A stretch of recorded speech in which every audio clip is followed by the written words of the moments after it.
Bonjour à tous. Alors, aujourd'hui, là, je vais faire une vidéo uniquement sur les différentes formations musicales. Une formation musicale est le terme exact pour dire, en fait, groupe de musique. Qui est un groupe de musique, donc, quand on parle de groupe de musique, on parle d'un petit groupe, donc c'est-à-dire moins de 10 personnes. Alors, je vais vous parler d'une première configuration que vous connaissez sûrement. Je vais prendre le piano comme exemple. Je vais vous parler de d'une configuration de base. Alors, imaginez que mon piano, là, ici, ce n'est pas un piano, c'est une scène. L'avant de la scène est de ce côté, les spectateurs sont dans ce sens, et ça, c'est le fond de la scène. Alors, nous mettons dans la première forme, dans le premier arrangement de formation musicale, nous mettons un demi-cercle au fond de la scène, comme ça, la section rythmique. Et au milieu, donc ça signifie plus en avant de la scène, nous mettons les autres, donc la section mélodique. La section rythmique, ça concerne les instruments, piano, batterie, bassiste, guitare d'accompagnement, accordéon, instrument harmonique pour ce qui est ceux qui produisent des sons.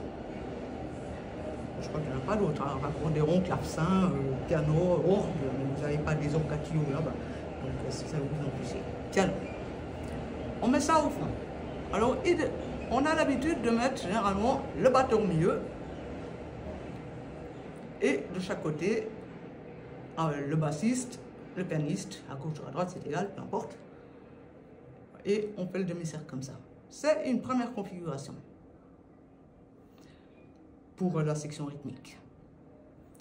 Ensuite, moi je propose une deuxième configuration pour la section rythmique qui est de placer non pas la batterie au milieu, mais d'y placer le pianiste. Et à côté, bassiste et percussionniste. Et guitare d'accompagnement, s'il y a une guitare d'accompagnement. Maintenant, nous avons cette section rythmique. Je vais parler précisément des bassistes et guitare d'accompagnement.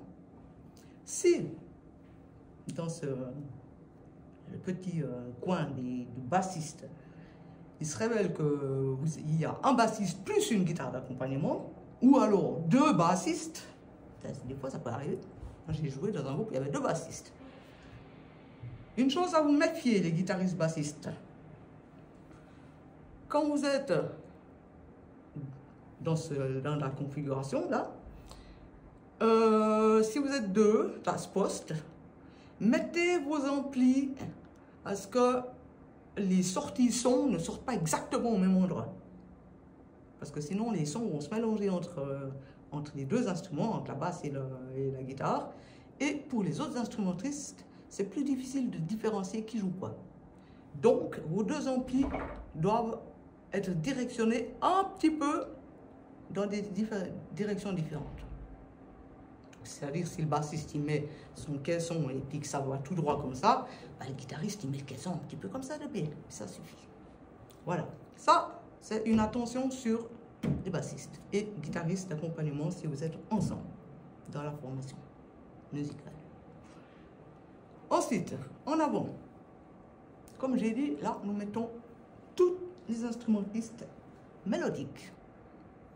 Donc, ça concerne le guitariste solo, les trompettes, des trompettistes, des flûtistes, des chanteurs solistes, une chanteuse soliste, un trombone à coulisses, un saxophone, enfin peu importe. Un instrument mélodique. À savoir, la différence entre un instrument mélodique et un instrument harmonique est celle-ci.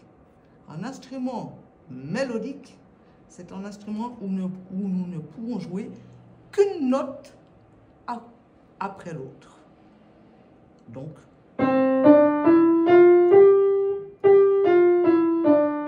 voilà, ça c'est mélodique. Si un instrument est capable de mettre plusieurs notes ensemble en même temps, déjà de pouvoir mettre plusieurs notes ensemble, c'est un instrument harmonique. Et le piano est un instrument harmonique et mélodique.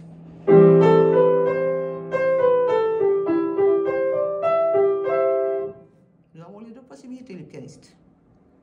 Et les organistes, les accordéonistes aussi ont ça.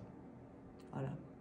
Mais nous, les pianistes, bien que nous soyons aussi mélodiques, quand nous sommes dans une formation musicale, nous appartenons à la section rythmique.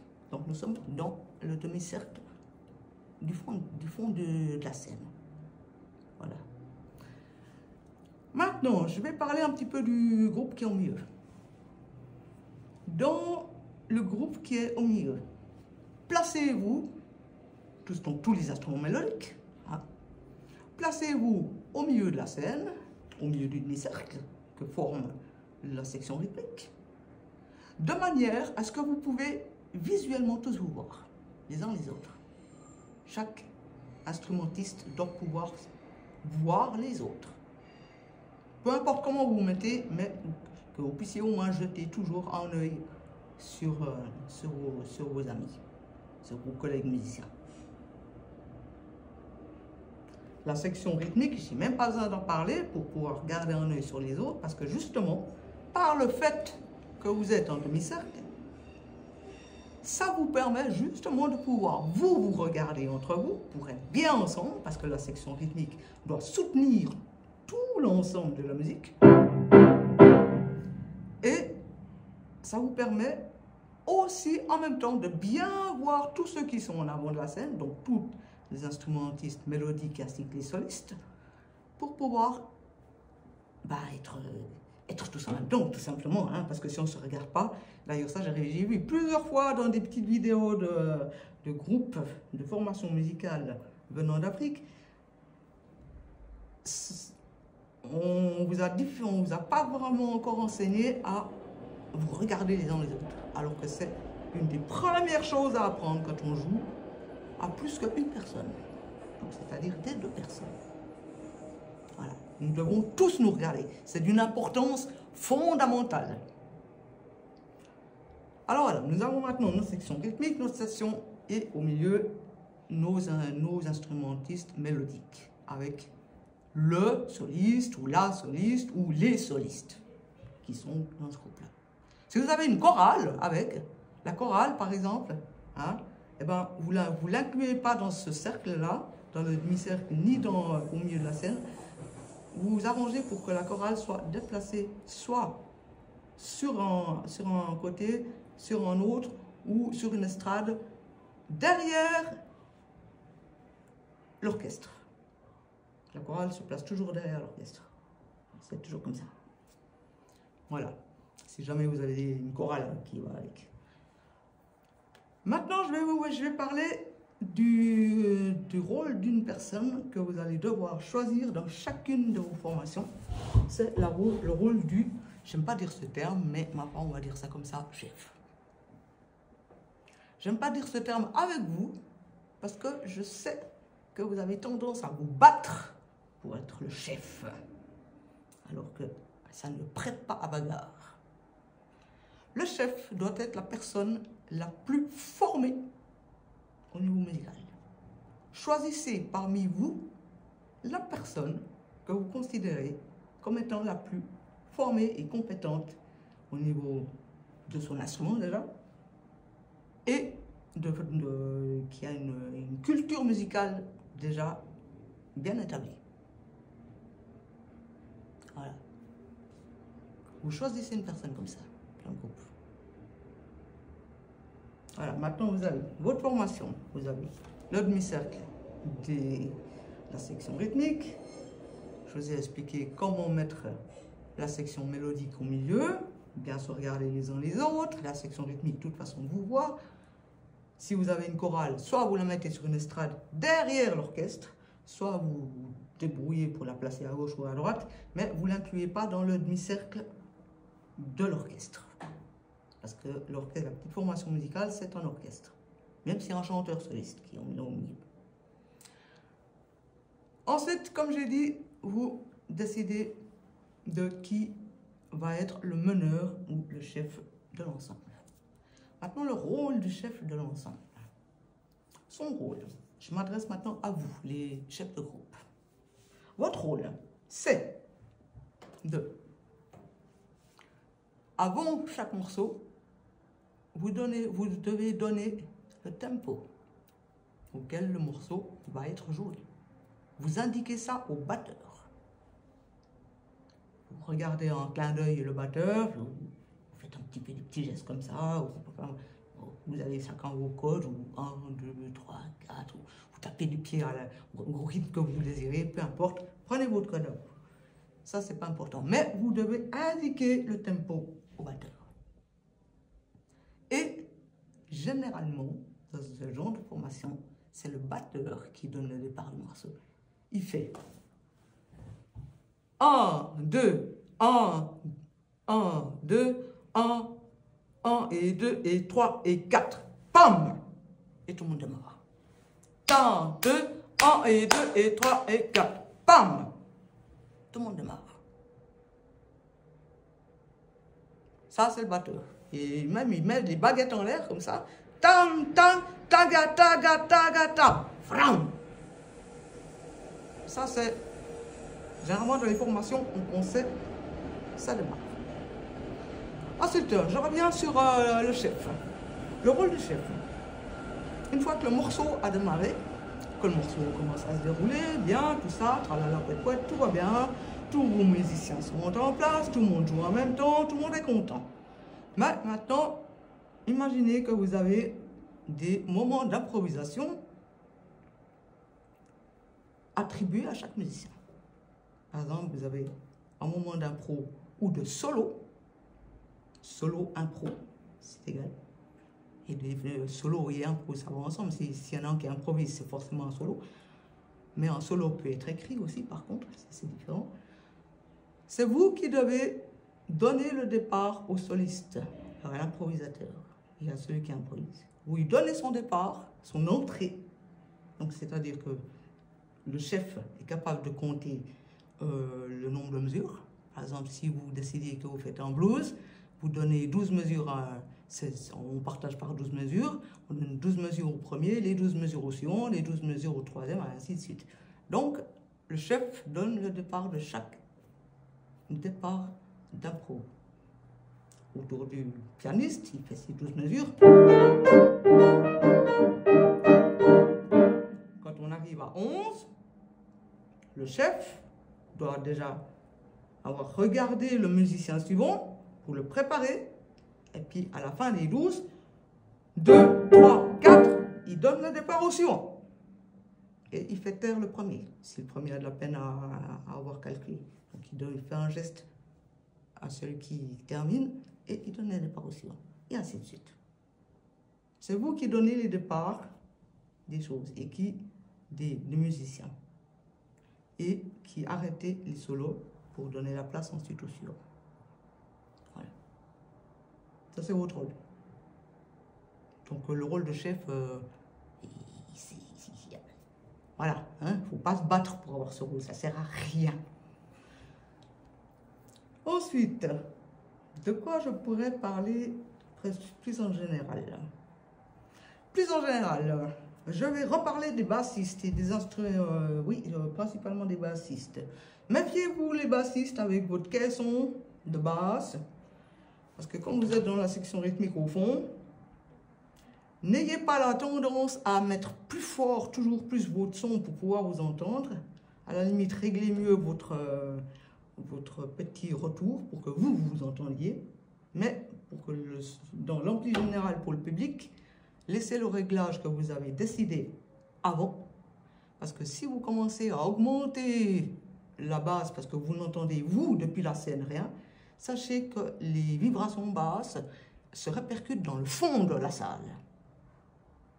et que si vous amplifiez trop votre basse, les bassistes, ben, pour la salle, ça fait un espèce de bourdonnement infernal aux oreilles. Et c'est terrible, c'est affreux, c'est moche, et ça casse tout. Voilà. Méfiez-vous de ça, les bassistes. Alors, n'amplifiez pas votre basse quand, si vous n'entendez pas, amplifiez votre retour pour pouvoir vous écouter vous-même.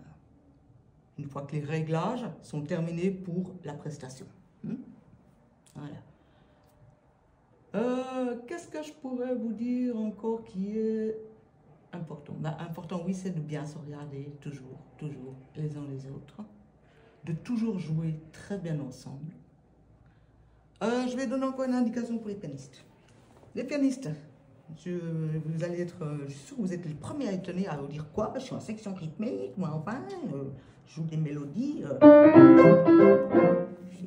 Voilà, je suis pas une caisse claire, je suis pas un gros tome, je suis pas une cymbale. Non, vous n'êtes pas une cymbale, vous n'êtes pas une grosse caisse, effectivement, vous êtes un pianiste. Mais on est quand même dans la section rythmique. Pourquoi? Parce que justement, nous sommes un instrument harmonique. Et de ce fait, nous tenons donc les accords. Comme par exemple la guitare d'accompagnement. Et quand nous sommes en section rythmique, nous évitons, les pianistes, évitez, et ne le faites pas, évitez de jouer des mélodies. Attendez votre tour de rôle, votre tour d'improvisation pour pouvoir développer votre musique, votre capacité mélodique. Mais pendant tout le long, tant que vous êtes dans la section rythmique et qu'il y a un soliste qui est en train de s'exprimer ou une mélodie qui est en train de s'exprimer venant de la part des instruments mélodiques qui sont à l'avant de vous, vous vous contentez que de taper les accords.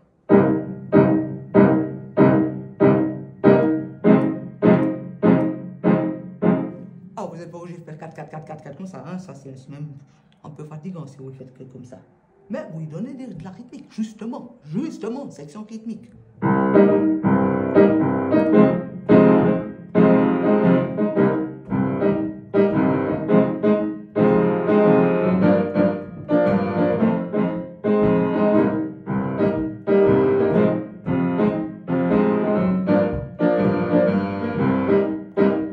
Maintenant, imaginez, les pianistes, que votre chef dit maintenant c'est votre tour d'impro.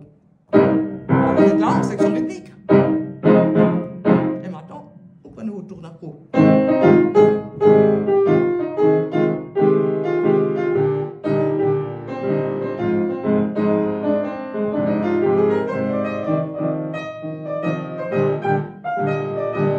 quand vous avez fini votre tour d'impro, vous retournez en section percu.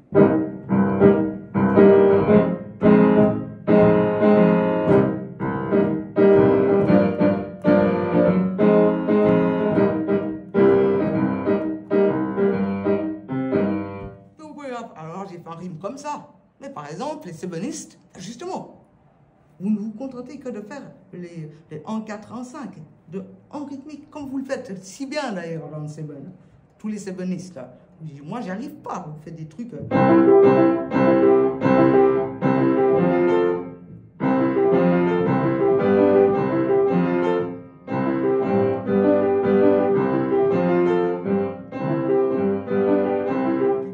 J'ai vu où vous utilisez des fois. Vous avez plein de combines appartenant au sébon qui sont justement de la section rythmique. Alors là, éclatez-vous les sébonistes.